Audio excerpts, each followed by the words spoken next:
ब्रजेश, हम देख रहे हैं कि टिकट को लेकर तनाव कांग्रेस में भी उतना, बीजेपी में भी उतना और काफी हद तक दिखाई दे रहा है। इसका मतलब सीधे सीधे आला कमान के फैसले पर सहमत नहीं दिखाई दे रहे हैं कार्यकर्ता।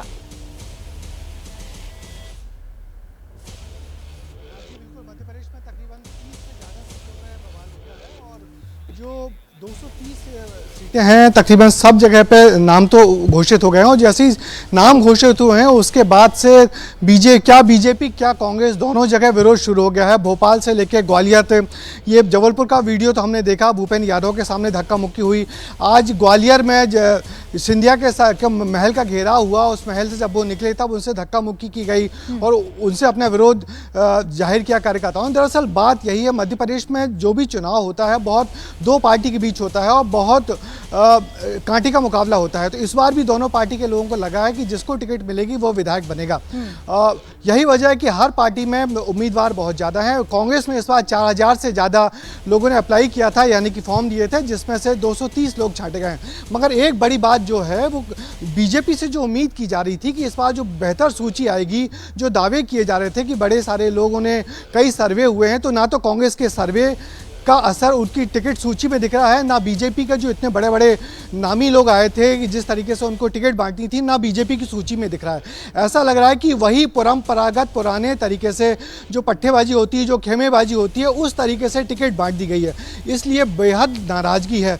बीजेपी की बात करें तो बीजेपी में 11 पूर्व मंत्रियों को टिकट दे दी गई है जो घर बैठे हुए लोग थे। बीजेपी बड़ी बड़ी बातें कर रही है कि हमारे पास युवा वोटरों की बड़ी संख्या है, बड़े युवा नेतृत्व हमारे सामने है, मगर जब टिकट देने की बारी आई तो घर में बैठ चुके पूर्व मंत्रियों को टिकट दी गई है। तो माने कार्यकर्ताओं का और जो टिकटार्थी हैं उनका मोह भंग हुआ है कि पार्टी ने कुछ नए तरीके से सोचा नहीं है। अरमान तो बहुत जगह है, सर्वे की बात की, जिताऊ उम्मीदवार की बात की, कुछ बदलाव की बात की, मगर ऐसा दोनों पार्टियों की सूची में कुछ दिखा नहीं। इसी वजह से हंगामा, नाराजगी, गुस्सा कार्यकर्ताओं का ज्यादा है। और ब्रजेश, ये थम नहीं रहा है जी, लेकिन ये बताइएगा कि इसका असर, इस बगावत का असर कितनी सीटों पर पड़ सकता है, कितना नुकसान हो सकता है?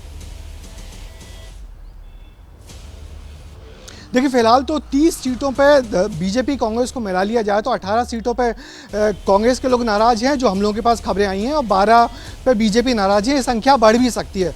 मगर बड़ी बात है जो मैं कहना चाहूँगा कि अब यहाँ जो चुनाव है किसी पार्टी का चुनाव नहीं रह गया है, क्योंकि बहुत टाइट चुनाव है। यहाँ जो पार्टी प्रत्याशी है उसका चुनाव हो गया है। पार्टी के प्रत्याशी को लोग वोट देंगे, क्योंकि बीजेपी कांग्रेस और बीजेपी कांग्रेस के नेताओं से लोगों का मोह भंग हो गया है। किसी पार्टी और किसी नेता से कोई उम्मीद नहीं है। दूसरी बात, यहाँ जिस तरीके से आम आदमी party, Samajwadi party, Bahujan Samaj party और जो ओवैसी की पार्टी आके जिस तरीके से अपने उम्मीदवार खड़े करेगी, तो उससे जो समीकरण है, हर सीट का समीकरण बदलेगा और वो परिणामों पे असर डालेगा। ये बिल्कुल नहीं कह सकते कि यहाँ शिवराज की बात सुनी जाएगी, मोदी जी की बात सुनी जाएगी या कमलनाथ या दिग्गी का असर होगा। ऐसा कुछ नहीं है। अब सारा चुनाव यहाँ पे प्रत्याशी विरुद्ध प्रत्याशी होगा और स्थानीय समीकरण जिस तरीके से होंगे वो ज़्यादा मायने खेज होंगे और यही असर चुनाव परिणामों पे दिखेगा। ठीक है, आप कह रहे हैं कि नाराजगी है और बहुत निराशा भी हाथ लगी है। जिस तरीके से पार्टी सर्वे करा रही थी उसका असर भी होता हुआ दिखाई नहीं दिया और वही बगावत के तौर पर दिखाई भी दे रहा है। ठीक है, बहुत शुक्रिया आपका ब्रजेश। जैसे ही घड़ी का काटा दोपहर 2:30 पे आए, बबीता जी का दिल सास बहू साजिश के लिए मचल जाए। और ये है इनकी बहू, पूरे दिन ऑफिस की टेंशन हो जाए गॉन जब ये करें अपना फेवरेट शो फ्री टाइम पे ऑन। इनकी तरह आप भी देखिए अपना फेवरेट शो अपने टाइम पर और डाउनलोड कीजिए एबीपी लाइव ऐप अपने स्मार्ट टीवी पर।